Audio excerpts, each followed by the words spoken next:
Welcome to Telangana recipes. ఈరోజు మనం సేమియా పాయసం ఎలా చేయాలో తెలుసుకుందాం. ముందుగా స్టవ్ వెలిగించి ఒక గిన్నె పెట్టి అందులో కొద్దిగా నెయ్యి వేసుకోవాలి. తర్వాత కాజు బాదం ముక్కల్ని వేసి ఫ్రై చేసుకోవాలి. అవి ఫ్రై అయిన తర్వాత వాటిని ఒక బౌల్లోకి తీసి పక్కన పెట్టుకోవాలి. ఇప్పుడు అదే గిన్నెలో సేమియా వేసుకొని ఫ్రై చేసుకోవాలి.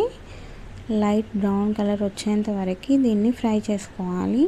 ఫ్రై అయిన తర్వాత ఇందులోకి వాటర్ యాడ్ చేయాలి. మిల్క్తో కూడా సేమియాని ఉడకపెట్టవచ్చు, కానీ చల్లారితే మిల్క్ దగ్గరికి వస్తుంది, సేమియా ముద్దలాగా అయిపోతుంది. సేమియాని బాగా ఉడకనివ్వద్దు, అందువల్ల నేను వాటర్లో ఉడికిస్తున్నాను. సేమియా ఉడికిన తర్వాత ఇప్పుడు ఒక కప్ ఆఫ్ షుగర్ వేసుకొని మిక్స్ చేసుకోవాలి.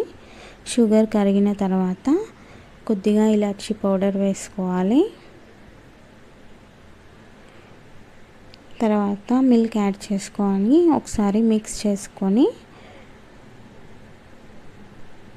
ఉంచాలి. మా వీడియో మీకు నచ్చితే లైక్ చేయండి, షేర్ చేయండి, సబ్స్క్రైబ్ చేసుకోండి. చూడండి, మళ్ళీ 1 కప్ ఆఫ్ మిల్క్ యాడ్ చేసి స్టవ్ ఆఫ్ చేసుకోవాలి. ఇప్పుడు ముందుగా ఫ్రై చేసి పెట్టుకున్న కాజు బాదం ముక్కల్ని వేసి మిక్స్ చేసుకోవాలి. ఇప్పుడు సర్వ్ చేసుకోవడమే. చూడండి, మన సేమియా రెడీ అయిపోయింది.